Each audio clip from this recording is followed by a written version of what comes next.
नमः सर्वेभ्यः। अद्य विभक्तिवर्गे 20 पाठः। मे मासस्य 14 दिनाङ्कः।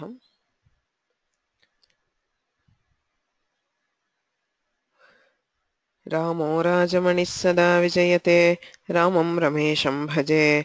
रामेणाभिहता निशाचरचमूः, रामाय तस्मै नमः। रामान्नास्ति परायणं परतरं, रामस्य दासोऽस्म्यहं। रामे चित्तलयः सदा भवतु मे, भो राम मामुद्धर।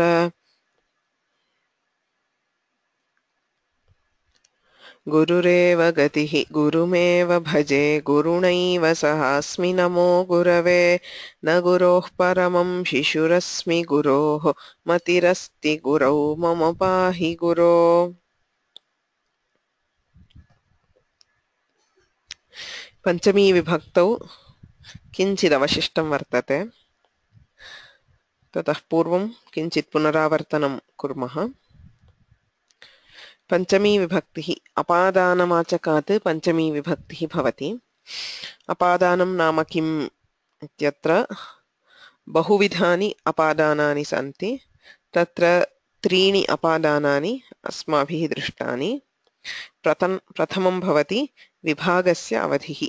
यत्र विभागः अस्ति तत्र अवधिभूतं. So where there is a separation of two objects, one moves away from the other. So that from the point from where the separation takes place is called apadana. Tasya पञ्चमी विभक्तिः भवति। यथा वृक्षात् पतति, ग्रामात् आगच्छति, शालायाः आनयति। पतति, गच्छति, आगच्छति, आनयति, ददाति, स्वीकरोति इत्यादयः सर्वाः क्रियाः विभागं जनयन्ति। अतः तासां प्रयोगे अपादानं भवति। द्वितीयम् अपादानं भवति भयस्य अथवा रक्षणस्य कारणं। यत्र यत्र भयम् अथवा रक्षणम् इत्येतयोः अथवा समानार्थकानां धातूनां प्रयोगः भवति, तत्र भयस्य मूलम्, so that which causes fear is called apadanam. व्याघ्रात् भीतः, परीक्षायाः त्रस्तः। भीतः, त्रस्तः अथवा त्रस्यति, बिभेति इति सर्वाणि रूपाणि स्वीकर्तुं शक्यन्ते। चोरात् रक्षति, दुष्टात् त्रायते। रक्षति, त्रायते इति समानार्थकाः। तृतीयम् अपादानं भवति नदीनां मूलम् अथवा प्रभवः। यत्र नद्याः प्रथमः प्रकाशः, the first place where the river becomes visible is called prabhava. यथा गंगा हिमालयात् प्रभवति, कावेरी भागमण्डलात् प्रभवति इत्यादि प्रयोगाः। अत्र सर्वत्र पञ्चमी विभक्तिः दृश्यते। पञ्चमी विभक्तेः रूपाणि अपि दृष्टानि, नामपदानां तथा सर्वनाम्नां रूपाणि। उपपदपञ्चमी अपि दृष्टा, यत्र कस्यचित् विशिष्टस्य पदस्य योगे पञ्चमी विभक्तिः भवति। यथा बहिः इत्यस्ति, बहिः शब्दस्य योगे पञ्चमी विभक्तिः। ग्रामात् बहिः, शालायाः बहिः, outside the whatever village or the school or the house, सर्वत्र पञ्चमी विभक्तिः दृश्यते। पूर्व पर इत्यस्ति, बिफोर आफ्टर और अर्लियर लेटर इत्येतेषु अर्थेषु यदा प्रयोगः भवति तदा कस्मात् पूर्वं कस्मात् परम् उभयत्रापि पञ्चमी विभक्तिः दृश्यते। स्नानात् पूर्वं, बिफोर टेकिंग बाथ। भोजनात् परं, आफ्टर मील्स। एवमेव लक्ष्मणात् पूर्वः भरतः, भरत इज अर्लियर और ओल्डर टू लक्ष्मण इत्यर्थेऽपि एतयोः प्रयोगः भवति। सर्वत्र पञ्चमी विभक्तिः दृश्यते। ऋते विना इत्येतयोः प्रयोगे अपि पञ्चमी विभक्तिः दृश्यते। उभौ अपि समानार्थकौ, both of these are ऋते is without इत्यर्थः ऋते इत्यस्य प्रयोगे पञ्चमी एव भवति कृष्णादृते शरणं नास्ति there is no refuge other than Krishna okay. So विना इत्यनेन योगे तु द्वितीया तृतीया पञ्चमी इति तिस्रः विभक्तयः भवन्ति all three vibhaktis are used in association with vina jalam vina meena na jivanti jalena vina meenah na jivanti जलात् विना मीनाः न जीवन्ति इति तिस्रः विभक्तयः विना इत्यनेन योगे भवन्ति अद्य पञ्चमी विभक्तेः इतोपि एकः अंशः ज्ञातव्यः ततः पूर्वं कांश्चन प्रयोगान् पश्यामः पञ्चमी विभक्तेः रूपं विशिष्य पुल्नपुंसकयोः एकवचने रूपं यत्र अस्ति यथा वृक्षात् पतति गृहात् प्रस्थितः मित्रात् स्वीकरोति हिमालयात् प्रभवति स्नानात् पूर्वं भोजनात् परम् एतान् प्रयोगान् पश्यन्तु एवमेव वृक्षाद् आनयति गृहाद् आगतः मित्राद् बिभेति चोराद् रक्षति ग्रामाद् बहिः कृष्णाद् विना इत्येवं प्रयोगाः सन्ति क्वचित् तकारः श्रूयते क्वचित् दकारः तत्र नियमः अस्ति सः नियमः ज्ञायते चेत् वरम् अस्माभिः किं क्रियते प्रायः सर्वत्र तकारस्य रूपम् उपयुज्यते assuming there is nothing ahead or assuming that there is there is no samhita or nothing coming ahead but actually when we are using it it is better to use both forms depending on the context so it is a very simple sandhi called jashtra sandhi which most of you must be familiar with but I'll just reiterate the rules so that there is no confusion so jashtvam chartvam iti dvayam asti if the following letter if the letter which follows your whichever letter say for example the panchami vibhakti word in this context yadi sah varnah vargasya prathamah athava dvitiyah varnah say ka kha cha cha ta tha ta tha pa pha varneshu panchavargaः सन्ति कवर्गः चवर्गः टवर्गः तवर्गः पवर्गः इति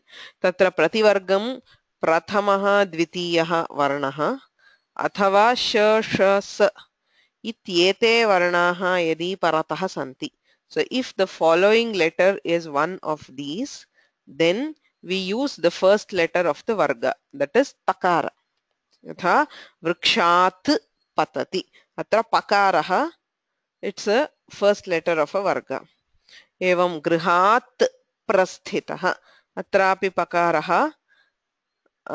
एतेषु अन्तर्भवति वर्गस्य प्रथमवर्णः मित्रात् स्वीकरोति सकारः अस्ति so among sh sh so if the letter which follows takara or dakara whichever if the following letter is one of these the first or the second letter of any varga or sh sh sa then we use takara so other letters if it is a swara if the following letter is a swara or third fourth fifth letters of a varga or yara lava any other letter then we have to use the third letter of the varga that is called jash okay, that is why we call this as jashtva sandhi so grihad agatah आकारः स्वरः अच् वर्णः अतः अत्र गृहाद् आगतः इत्येव भवति गृहात् आगतः इति न भवति एवं मित्राद् बिभेति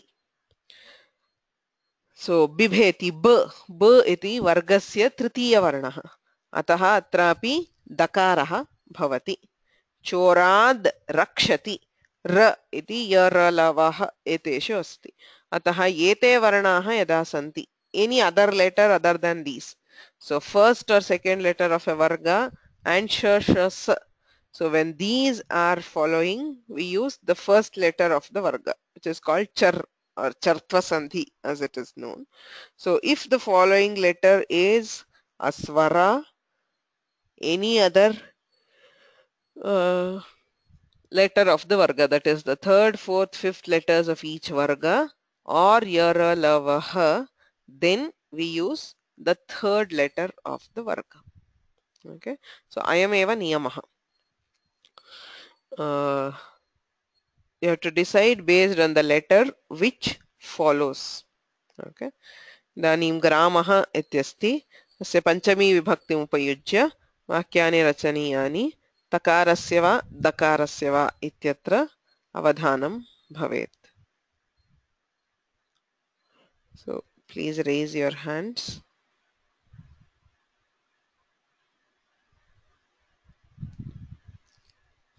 Lakshmi. नमस्ते मैडम Ah. ग्रामात् आगच्छति ग्रामाद् आगच्छति द ग्रामाद् ओके ग्रामाद् आगच्छति ग्रामात् स्वीकरोति ग्रामाद् गच्छति ग्रामाद् एव ग्रामात् प्रस्थितः ग्रामाद्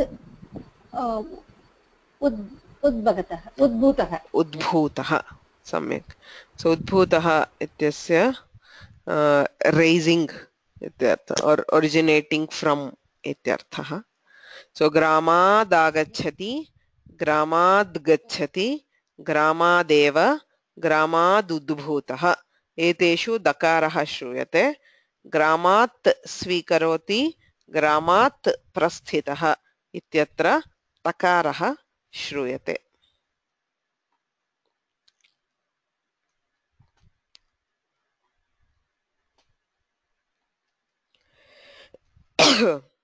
अत्रापि केचन कानिचन पदानि सन्ति तेषां संयोगः करणीयः.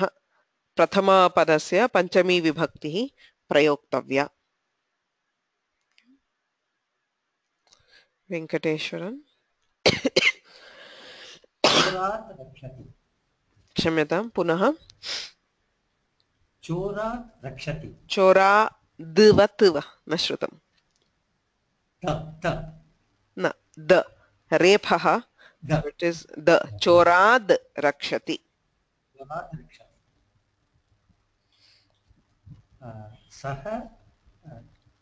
सः इत्यस्य पञ्चमी तस्मात् स्वीकरोति तस्मात् स्वीकरोति अहं मत् बिभेति मद् बिभेति because bakara is third so you have mad bibheti. Yes, धन्यवादाः. शर्मा महोदय.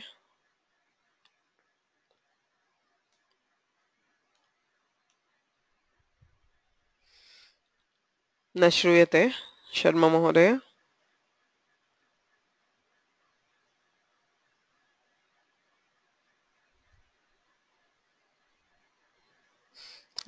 Not able to hear you. Please check your microphone if it is connected properly.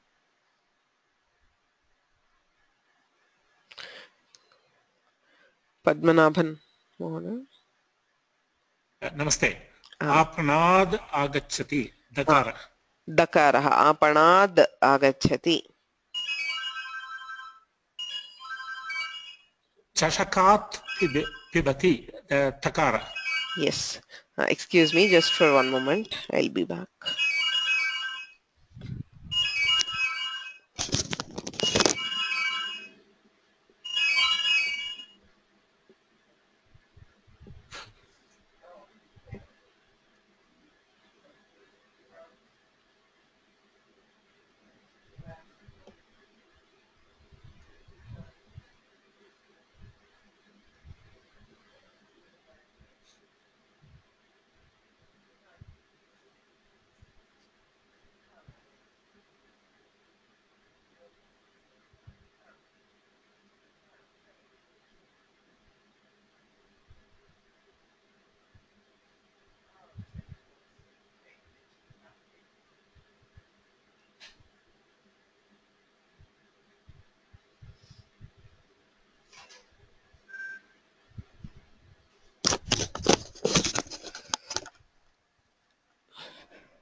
क्षम्यतां चषकात् पिबति अग्रे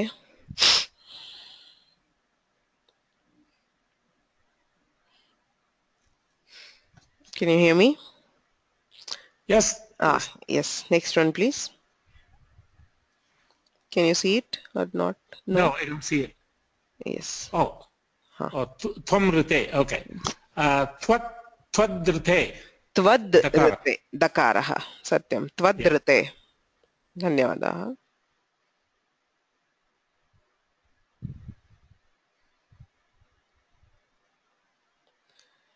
So next one.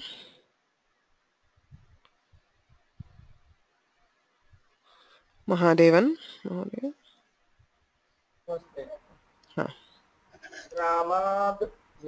Ramad vina. तस्मात् तिष्ठति. तस्मात् तिष्ठति. ग्रामात् फलम्.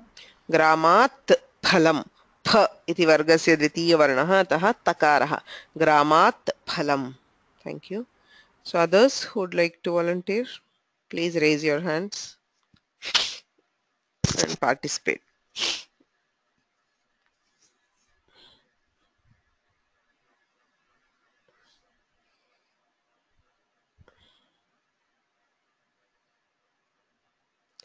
Malakondaya. हरि ओम्. ग्रामात् दूरं दकार. व्याघ्रात् दूरं. Yes. दूरं.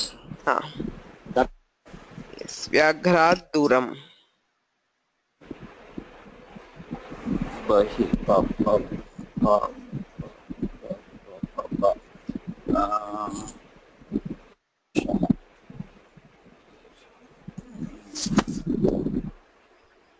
एतात् बहिः. एतस्माद् बहिः. एतस्मात् the because it is a third letter. Yes.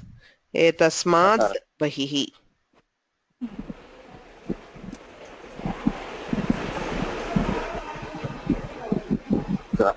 सर्पात् क्रूरः. सर्पात् क्रूरः. तकारः. आम् तकारः. So एवम् अयं नियमः सर्वदा स्मर्तव्यः. न केवलं पञ्चमी विभक्तौ सर्वत्र यत्र अस्माभिः वर्गस्य प्रथमवर्णः अथवा वर्गीयव्यञ्जनानि उपयुज्यन्ते. So whenever we are using the first 4 letters of a varga, say for example Suhrit or Sharat or whatever, any of the varnas, Bhishak, there are so many. So sarvatra ayameva niyamah. Yadi अग्रे विद्यमानः वर्णः वर्गस्य प्रथमद्वितीयवर्णः अथवा षषस तर्हि प्रथमवर्णः उपयुज्यते. अन्यत्र तृतीयवर्णः उपयुज्यते. Okay, so everywhere we can remember this rule has to be remembered and used. Okay, इदानीं पञ्चमी विभक्तिं प्रति आगच्छामः. अन्तिमः एकः प्रयोगः अत्र दृश्यते. So there are other cases where Panchami is used, but we are looking at some of the major or the important or commonly used prayogas. So bhinnaha, anyaha, itaraha ityete shabdaha yada prayujyante tada Panchami vibhaktihi bhavati. Yatha Ramaha Krishnad bhinnaha na. Rama is not different from Krishna.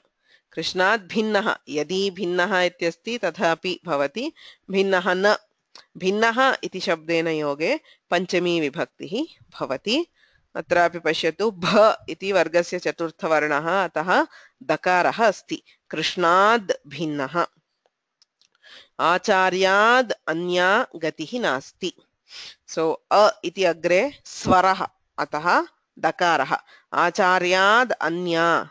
So other than the acharya, there is no refuge. Mitraditaraha kaha sahayyam karoti. Other than a friend, who will help? So atrapi itaraha, I iti ajvarnaha, ataha dakaraha prayoktavyah. Mitraditaraha kaha sahayyam karoti. Evam भिन्न अन्य इतर इत्येतेषु पदेषु प्रयुक्तेषु पञ्चमी विभक्तिः भवति। अत्र एतेषां पदानां पञ्चमी सो एतस्मात् अन्यत् शरणं न so there is no refuge other than this इत्यर्थे एतस्मात् इति दत्तानां पदानां पञ्चमी विभक्तिः प्रयोक्तव्या।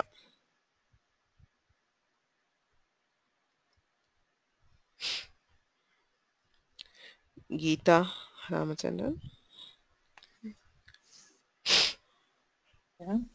हाँ so अन्यत् शरणं न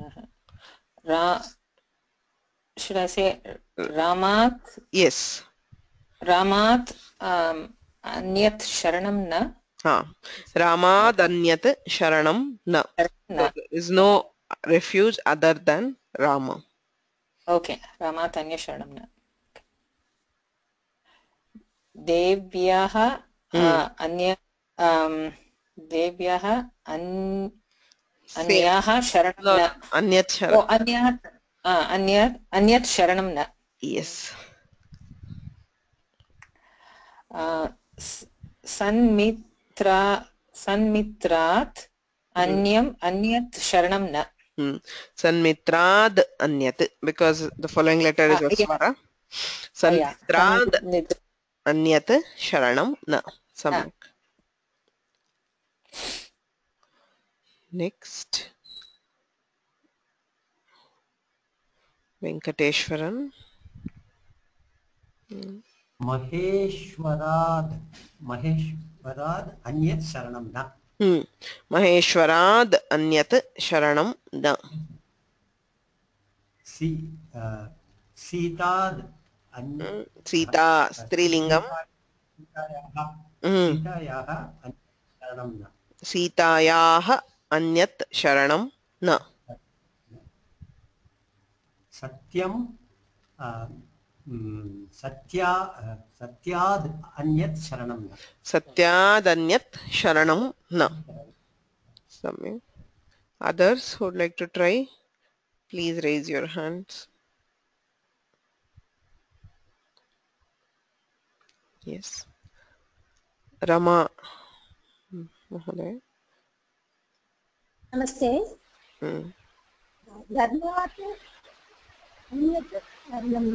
Dharmad Anyat Sharanam na. Gangayaha Anyat Sharanam na.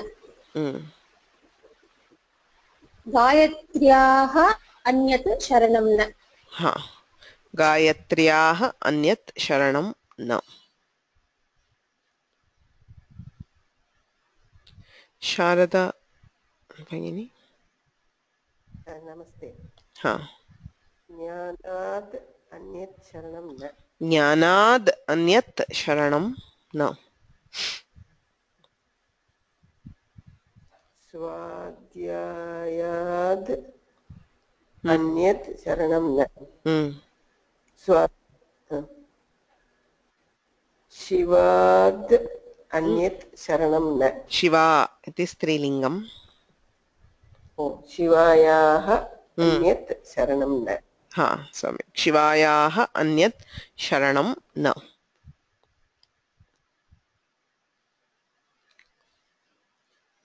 Harmandir Singh.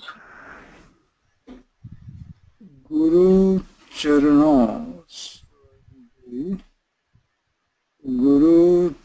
Charanebhya Anyat Sharanam na. Dvivachanam. Two of them, yeah. Guru Charanabhyam Anyat Sharanam na. Guru Charanabhyam Anyat Sharanam na. Ram Lakshmanabhyam Anyat Sharanam na. Sita Ramabhyam Anyat Sharanam na. Samyak.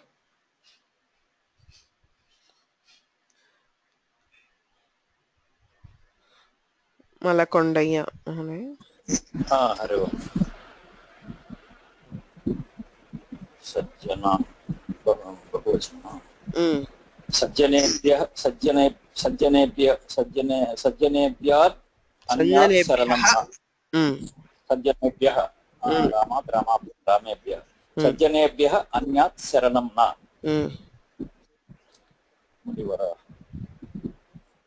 मुनिवरेभ्यः अन्यत् शरणं न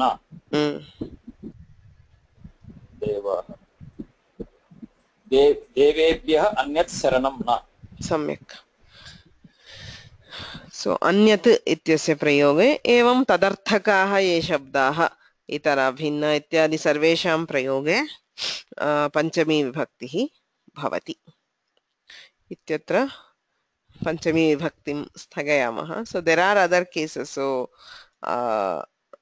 Pani defines many other cases of apadana itself and there are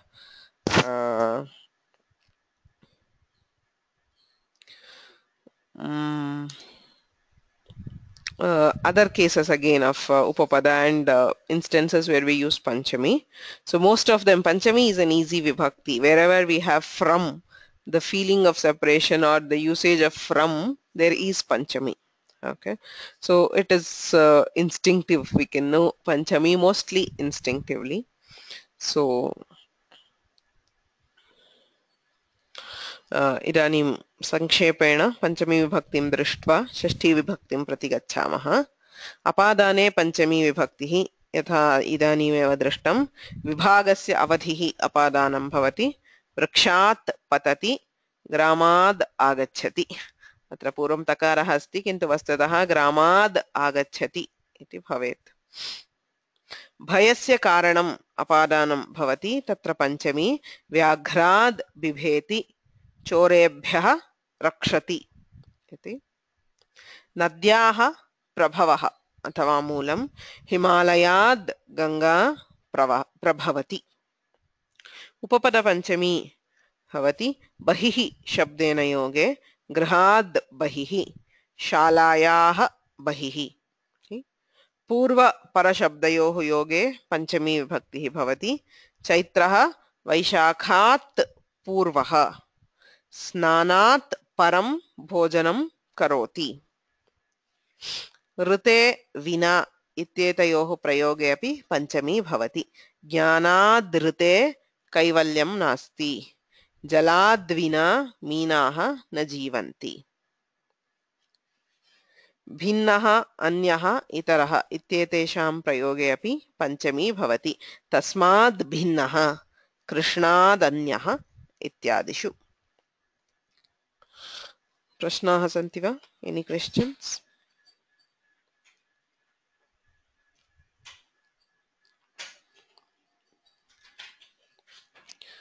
षष्ठी विभक्तेः आरम्भं कुर्मः please excuse me for just a moment I will be back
Malkonde महोदय प्रश्नः अस्ति वा यतः इत्युक्ते अर्थः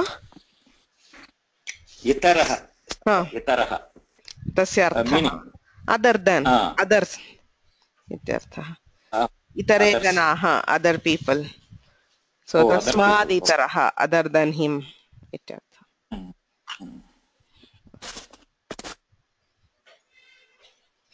Any other questions?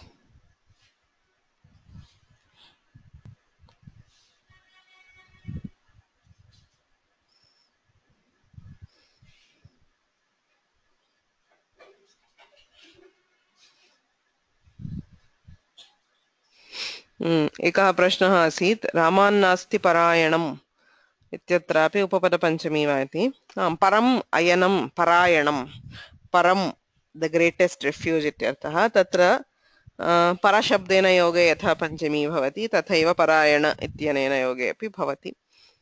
So even in comparison, when we are comparing two people, we use panchami.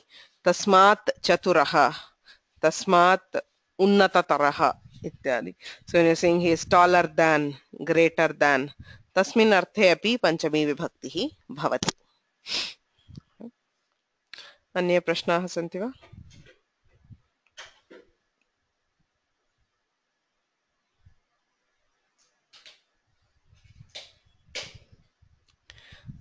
अग्रे षष्ठी vibhaktihi, one of the easiest vibhaktis and the most frequent one of the most frequent vibhaktis in Sanskrit.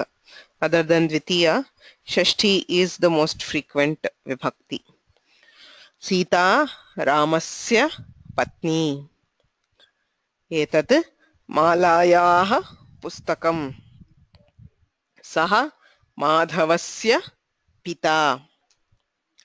Eshaha Amraphalasya Rasaha. एतेषु सर्वेषु षष्ठी विभक्तेः प्रयोगः दृश्यते. षष्ठी विभक्तिः सम्बन्धं बोधयति. द्वयोः पदार्थयोः सम्बन्धः. Any relation between two objects, two padarthas is given by षष्ठी. Okay, so when we say Ramasya Patni, so between Rama and Patni there is a sambandha. So Mala is a girl, so tasyaha pustakam, so mala tasyaha pustakasya cha kaschit sambandhah. Madhavasya pita, so madhavah asti pita, tayoh sambandhah asti. Amraphalasya rasaha, amraphalam rasaha, tayoh sambandhah asti. So evam sambandham bodhayitum षष्ठी विभक्तेः प्रयोगः भवति. So dvayoh padarthayoh sambandhah, any relation between two objects is given by षष्ठी. So eshah sambandhah bahuvidhah. So the sambandha can be generally we can treat it as a relation. So there are different kinds of sambandha. We don't have to identify in each case, but it is good to know. So when we are saying mama pustakam, my book, tatra swaswami bhavah ityuchyate. Relation is the type of ownership. I own something. So mama pustakam, mama lekhani, mama griham ityadishu sarvatra swaswami bhavah sambandhah bhavati. Mama hastah, my hand. So atra it's not ownership, right? I mean it's not like I own a book. I don't own a hand. It is a part of me. So anga angi bhavah athava avayava avayavi bhavah. So avayavi is an organism and avayava are the organs. Ataha avayava avayavi bhavah. Mama hastah, mama shiraha, mama udaram, mama padaha, vyagrasya dantaha. एवं सर्वत्र सिंहस्य पुच्छम् इत्येतेषु सर्वत्र अवयव अवयवी भावः. What the षष्ठी depicts is a sambandha which is of the kind, the relation between an organism and its organs. Okay, say mama putri. So this is again a different relation. I don't own my daughter and she is also not a part of me, not my organ. So this is called janya janaka bhavah. So there is one thing coming from the other, originating from the other. So that is what we call the janya janaka bhava. okay, a relation which depicts that one is derived or originated from the other. So mama putri is where I am the Janaka and Putri is the Janya. So I am the one who gave birth to and Putri is the one who was born. Similarly, when I say mama mata, it is the same sambandha, but the role is reversed, right? I am Janya and mata is Janaka. Mata was the one who gave birth and I am the Janya. So evam Janya Janaka bhavaha sambandhaha. Mama deshaha. So this is again a different kind. It is not none of the above. Right? So if we go on exploring, this is not a definitive list. The list of sambandhas is not like a particular, only this many. So the Bhashyakara himself says, Ekashatam Shashtyarthaha. So there are more than 100 different kinds of sambandha which are depicted by Shashti.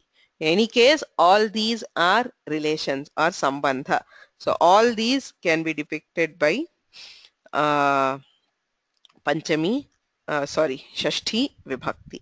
So that is why Shashti is one of the most frequent Vibhaktis, because it simply indicates any kind of sambandha between any two. Okay. So that is Shashti in general. We indicate sambandha between two different things. Idani Shashti Vibhakteha Rupani. I forgot to make a slide. I think you know.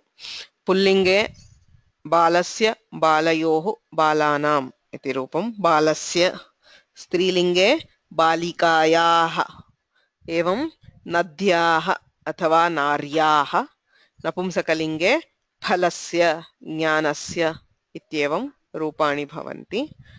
इदानीं रामः इत्यस्ति, तस्य कः सम्बन्धः इति. यथा रामः एतस्य पुत्रः अथवा एतस्याः पुत्रः, एतस्य शिष्यः इत्यादि.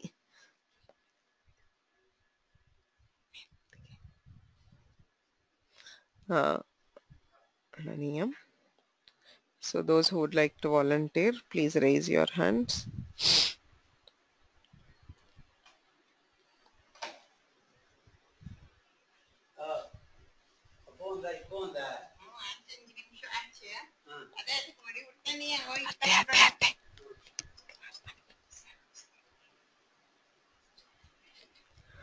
Venkateshwaran Mahodaya. रामः दशरथस्य पुत्रः. रामः दशरथस्य पुत्रः.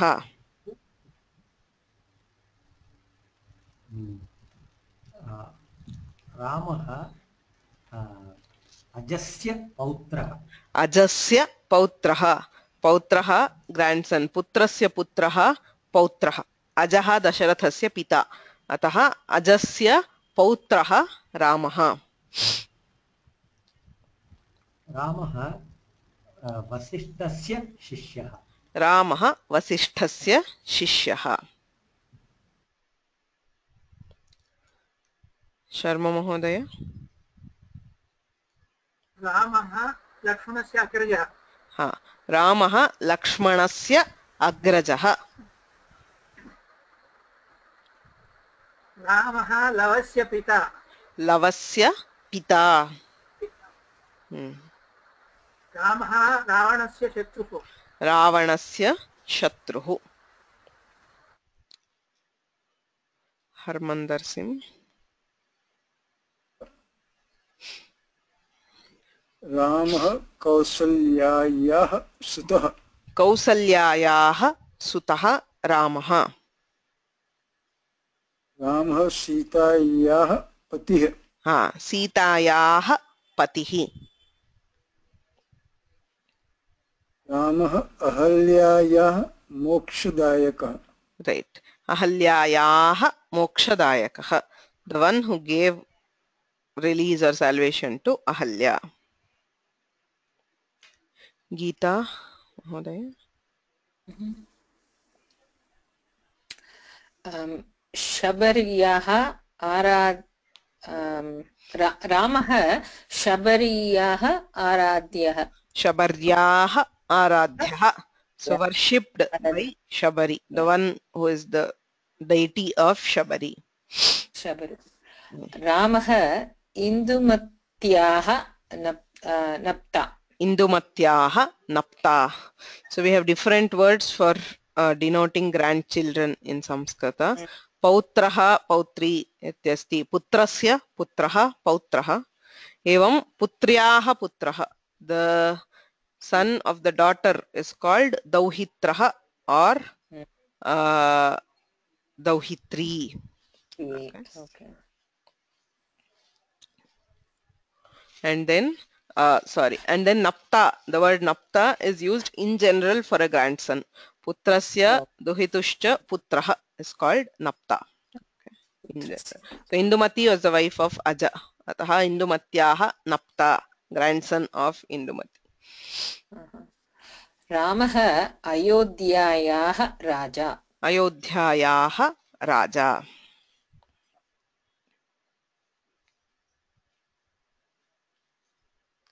So next, Krishna. Rama.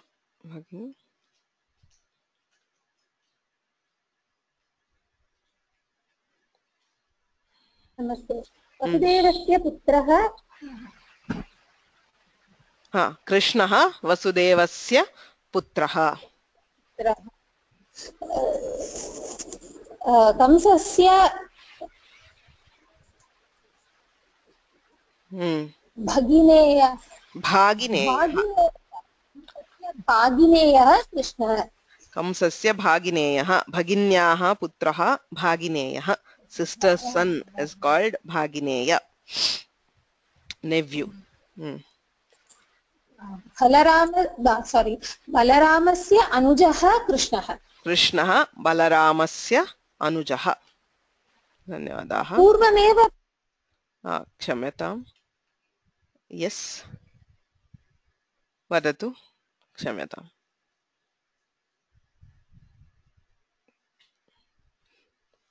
Rama भगिनी, प्रश्नः अस्ति वा?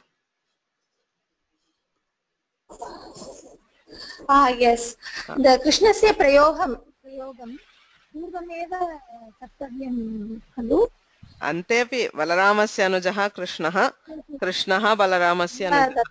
भेदः नास्ति संस्कृते. प्रायेण पदक्रमे भेदेन अर्थे भेदः न भवति. प्रायेण in संस्कृत. धन्यवादः. धन्यवादः. मलकोण्डय्य महोदय. हरि ओम्. कृष्णः अर्जुनस्य मित्रम्. कृष्णः प्रद्युम्नस्य पिता. प्रद्युम्नस्य पिता. कृष्णः अनिरुद्धस्य पितामहः. अनिरुद्धस्य पितामहः. पितामहः grandfather. Father's father is pitamahah. Others who would like to try?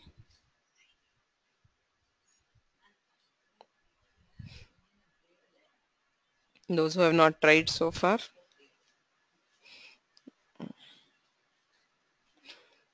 Yes, Paul.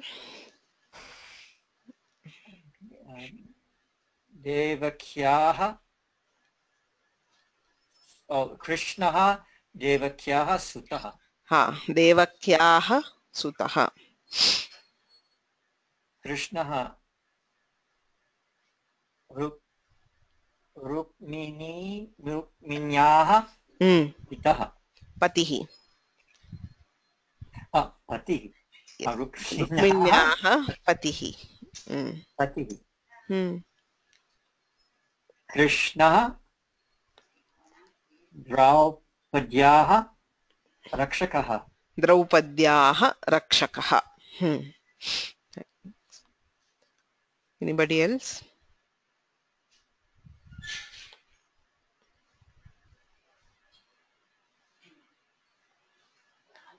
Sharada.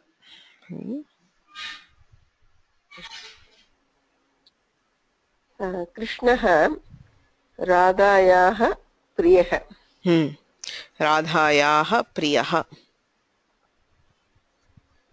कृष्णः पूतनायाः घातकः कृष्णः यशोदायाः वत्सः Vatsaha is a son or the dear beloved of Yashoda. So evam sambandhavachakam. So don't be confused that sambandha is not just a relation. As I said, it's not a blood relation or thing. So sambandha is any kind of relation between any two padarthas which is given by Shashti. So these are just samples. So now if you can tell about yourself, so the names of, so kasya putraha athava kasya putri, kasya kasyaha pautraha athava pautri, evam shashti vibhaktim upayujya kanichana vakyani rachayantu. Okay, so about yourself, say for example, aham kasya putraha kasya putri,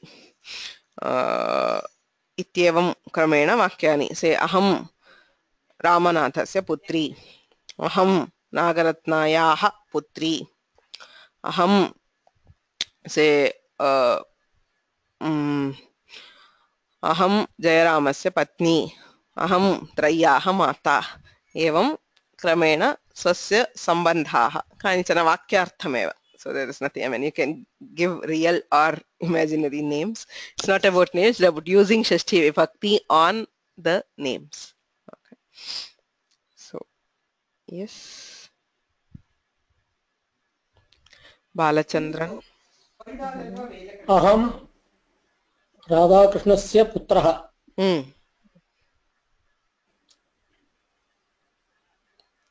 एवं सर्वत्र अहं नारायणस्य पौत्रः अहं सुब्रह्मण्यस्य दौहित्रः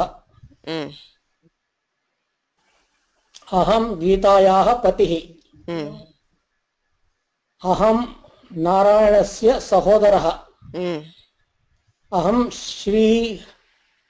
श्रीहर्याः पिता Shrihari is my son.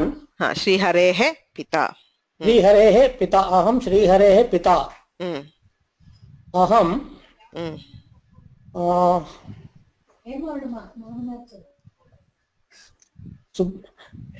सुन्दरस्य मित्रम् अहं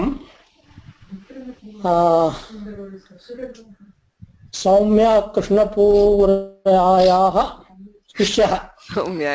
शिष्यः अस्तु सम्यक् अत्र प्रथम द्वितीय मध्ये स्त्रीलिङ्गस्य उपयोगः कस्याः पुत्रः कस्याः पौत्रः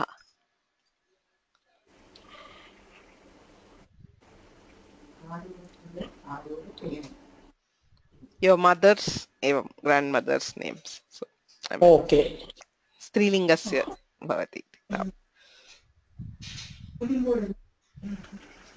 have to continue, madam, is it?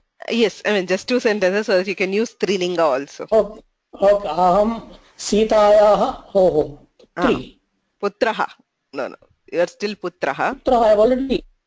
No, pituhu nama uktavan. Kim kasya putraha iti. Kasyaha. You can give two sentences with putraha. Aham Ramanathasya putri. Aham Nagaratnayaha putri. Okay. Aham Sitayaha putraha. Aham Pati. I forgot my grandmother's name. Again.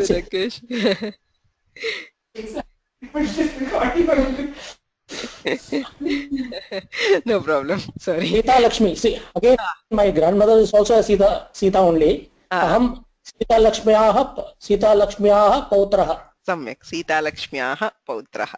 Dhanyawadaha. Yes, others. Yes. Rama.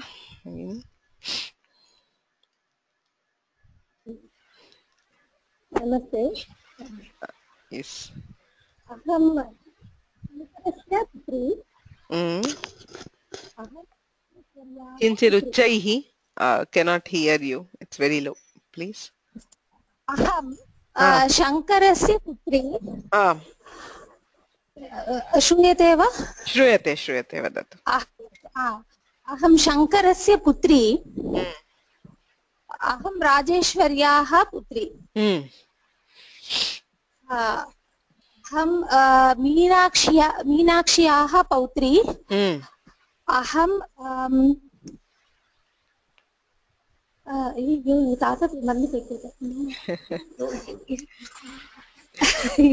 सारी श्रीनिवासस्य पौत्री, अहं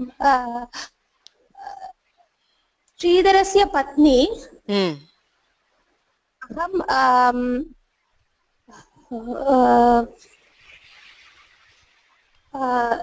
हेमायाः सहोदरी, अहं रामभद्रस्य माता, अहं शिवप्रियायाः माता, अहं अनुषायाः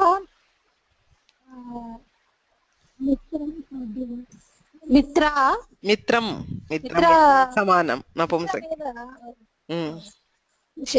अनुषायाः मित्रम्, अहं सौम्यायाः शिष्या. धन्यवादाः.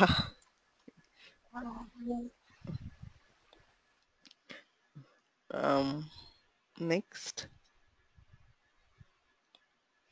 हरमंदर सिंह. अहं मक्खन सिंहस्य पुत्रः. अहं शोभा सिंहस्य पौत्रः. अहं गोपाल सिंहस्य दौहित्रः. अहं ललितायाः पतिः. अहं नरेन्द्रस्य सहोदरः. अहं नेहायाः पिता. अहं परमपालस्य मित्रम्. अहं सौम्यायाः शिष्यः. ओके, धन्यवादाः. सम्यक्. So maybe I should not have included this last one. Anyway, so others, so anybody, all of you who want to try can try this. So there's no Lakshmi. Yes. अहं शङ्करस्य पुत्री. अहं सौन्दरराजस्य पौत्री. अहं रङ्गनाथस्य दौहित्री. अहं कृष्णस्य पत्नी. अहं रम्यायाः सहोदरी. अहं नारायणस्य माता. अहं राधायाः मित्रम्. अहं सौम्या बहिन्याः शिष्या.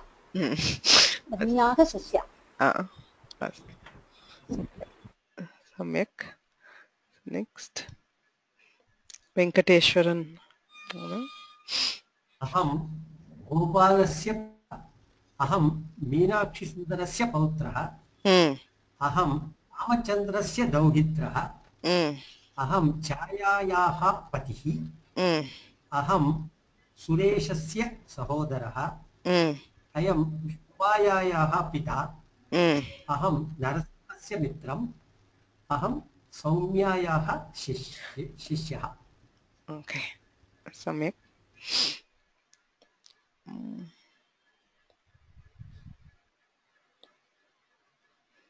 Yes. महादेवन. महोदय.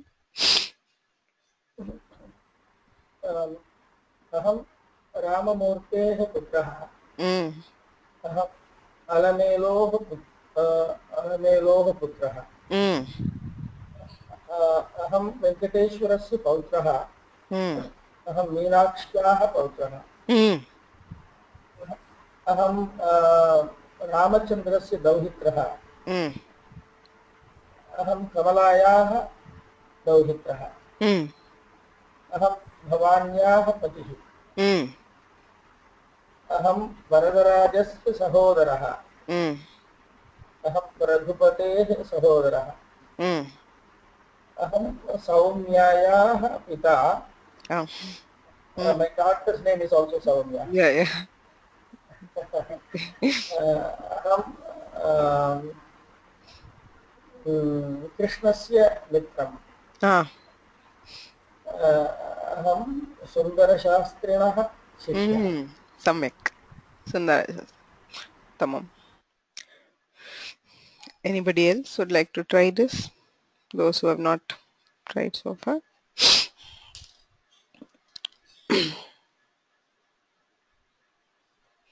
Sharada. अहं गोपालन् राजेश्वर्योः पुत्री Venkataraman शारदयोः पौत्री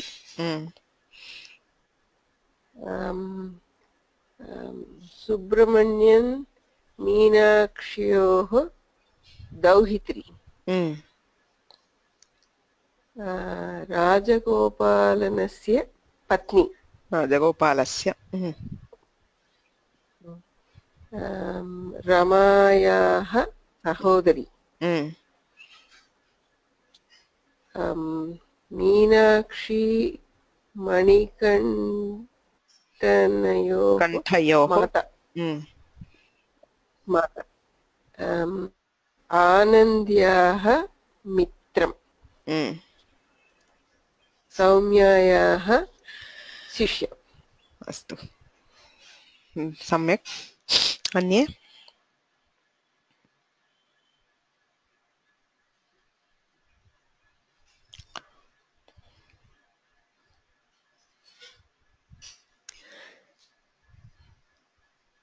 So we will stop here. So other cases of Shashti we will see in the next class. Shashti Vibhaktim Anuvartayamaha. As I had sent, I hope all of you have got the mail. Our website is not still in complete working condition, so I have shared a Google Drive folder. So I'll upload these materials also into the same folder, and I'll upload the video on YouTube. Ramo Rajamani Sada Vijayate Ramam Ramesham Bhaje Ramena Abhihata Nishachara Chamuhu Ramaya Tasmai Namaha Ramannasti Parayanam Parataram Ramasya Dasosmyaham Rame Chittalaya Sada Bhavatu Me Bho Ramamamuddhara Gurureva Gatihi Gurumeva Bhaje Gurunaiva Sahasmi Namo Gurave Naguroh Paramam Shishurasmi Guroh Matirasti Gurau Mama Pahi Guro